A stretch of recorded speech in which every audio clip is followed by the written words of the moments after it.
Lahat ng latest news sa showbiz. Lahat ng iskandalo at kontrobersiya.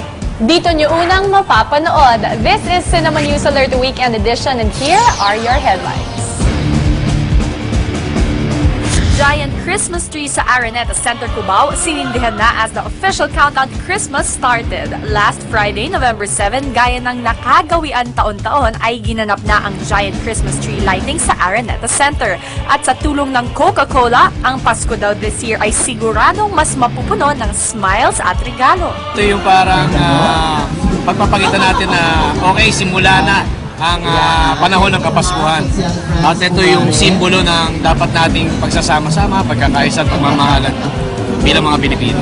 Christmas as such is very special for the Philippines. Families get together, friends get together, they sit down, they have a meal, and they enjoy. That's the Coca-Cola Christmas. Kasabay ng pagdating ng Kapaskuhan, Claudine Barreto at Raymart Santiago may bagong pagkakaabalahan. Sa launch ng bago niyang skincare endorsement, masayang ibinalita ni Claudine na sa pagtatapos ng kanyang teleserye, isang panibagong proyekto naman ang pagkakaabalahan niya ngayon at ng kanyang very supportive family. Aside from syempre yung suporta namin sa Bantay Bata ni Raymart, we also parang adopted another orphanage which is Shepherd of the Hills. So, ang dami namin mga anak doon at sa Bantay Bata siya. Kahit na yung syempre nahati yung oras ko, andun rin siya, andun rin yung mga bata. So, parang nagiging family affair. Rapper na si Glock-9, masayang ibinalita ang bumubuting kondisyon ni master rapper Francis Magalona matapos itong ma-ospital dahil sa sakit na leukemia. Nagpapalakasan lang si Sir Franz. Alam ko okay na siya ngayon. Naghihintay na lang siya ng next check-up niya. I think sa December. So, yun na lang yung goal niya. Yun na lang yung task niya ngayon. Medyo mag-gain ng weight tsaka magpalakas. Isang malaking karangalan naman para sa Pilipinas ang pagkakapanalo ni Carla Henry as the first Filipina title holder sa katatapos lamang na Miss Earth Beauty Pageant. At para sa mga balak daw mang-intriga sa kanyang pagkapanalo, I gave it all my best, as I said, and I think if the girls will still say it's biased, then I will have to strongly disagree with them, you know, because I really did. I think I deserve the crown. Meanwhile, isang malungkot namang KitKat ang humarap sa media matapos siyang di umanong pagnakawan ng kanyang 6 years ng ka-live-in na si Alfred Lumanlan. Talak na ako, sinampal ko na siya, nagalit na ako. Nagbibihis! Hindi na ako nakausap habang tumatalak ko nagbibihis. Maya-maya, kumuha ng isang bag, naglagay lang doon ng ilang damit. Kinuha yung alahas ko at tumakbo. Hinabol ko siya sa labas. Balik niya lang yung pera ko. Lahat ng kinuha niya, lahat ng gamit ko. Okay na. Ibalik mo lang yung yung mga kinuha mo. Alam mo, pinaghirapan ko yan. Kahit yung health card di mo binayaran. Paano kung nagkasakit ako? Wala rin ako huhugutin. Balik mo lang, please. Hindi na kita ipapahuli. Kakalimutan kita, kakalimutan ko lahat, kakalimutan ko kung ano mang konektado sa'yo. hello everyone, weekend na naman. Welcome to Cinema News Alert Weekend Edition. Here we go. Hi, Ari! We have lots of news for you guys. Kaya naman, let's get started. And this news comes to you fresh from the airport dahil kadadating pa lang niya from Europe at umalis agad siya papuntang Australia. Pero sinagot ni Piolo Pascual ang lahat ng issue na ibinabato sa kanya, including ang issue na payag daw si Ryan if ever pumunta si Piolo sa kasal nila ni Juday. Watch this. Piolo Pascual, sinalubong ng mga intriga after several weeks abroad para sa kanilang very successful Heartthrobs tour sa Europe with Sam Milby and Pokwang. Balik Pilipinas na si Piolo. Kasi I was in Europe for 2 weeks, 6 shows kami. We went to 8 countries. Medyo kapagod. So nauna ako sa kanila for 1 day. And then as soon as I got back, kinukuha agad yung visa ko for Australia naman. At isang proof ng very warm na welcome ng ating mga TFC kapamilya sa kanila. During the London leg of their tour, one die-hard Piolo fan named Flor shared na si Piolo daw ang dahilan kaya hindi niya tinuloy ang pagsusuicide niya noon sa Canada dahil sa sobrang kalungkutan. Siya yung angel na hinihingi ko kay Lord. Nakakatawa ng puso because parang may mga ganung mga pangyayari. More na na-inspire ka to be better. Pero kahit fresh from Europe, the heartthrob is again set to leave the country para naman sa shoot ng movie niya with Angel Locsin sa Australia, ang Land Down Under. Maraming scenes sa Australia. Actually, most of the scenes in the movie sa Australia gagawin. So kaya naman sila Angel kasi puro si Angel yung Matagal-tagal man nating siyang mamimiss, isang pabao naman daw ang iiwan niya. After Ryan Agoncillo's interview sa The Buzz where he answered na it's Judai's decision kung iimbitahan nga ba nito si Piolo sa kanilang upcoming wedding, this time, Piolo answers back. Yeah, why not?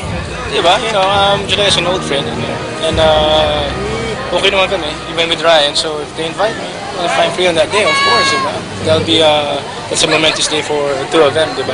Stay tuned dahil susunod na Gab Valenciano at Rachel Ann Go playing sweet music with each other na nga ba. At ang paborito ninyong love team, Kim and Gerald, balik teleserye. All that when Cinema News Alert Weekend Edition returns.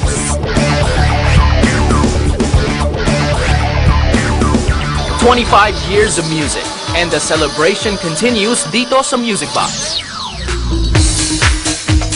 Mr. Pure Energy Gary Valenciano celebrates his 25th anniversary as the ultimate recording artist, songwriter, and performer. At ang pinaka-engrandeng selebrasyon nito happens on November 14 and 15 at the Araneta Coliseum. He's pouring out everything he's got, like creatively and yung mga guests niya, sobrang bongga ng productions ng mga guests. It's really, I'm very excited. At dalawa raw sa mga aabangang guests, ang kanyang mga anak na sini Paolo at Gab. I'm doing 2 numbers. Both with my dad, but one with my band.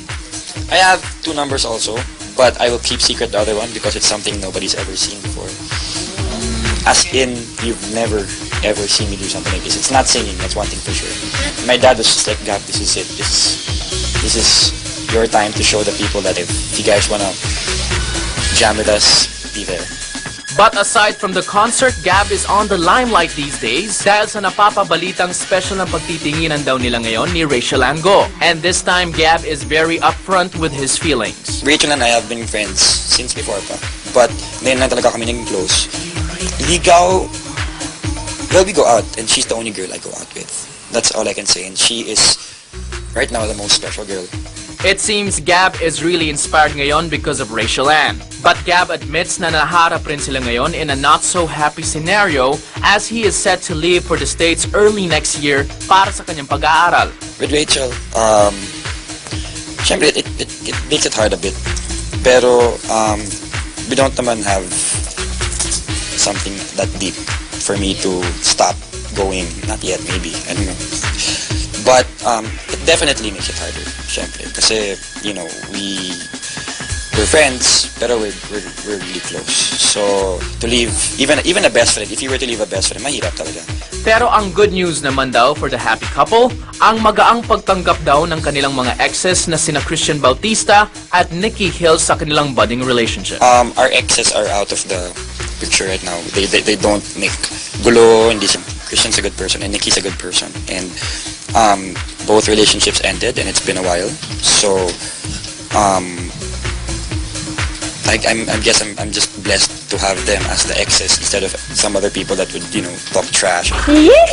Pero ito naman ang talagang yihi sa lahat ng Kim and Gerald fans. I'm sure you will be very happy to know na malapit na ang kanilang biggest teleserye ever, ang Tayong Dalawa.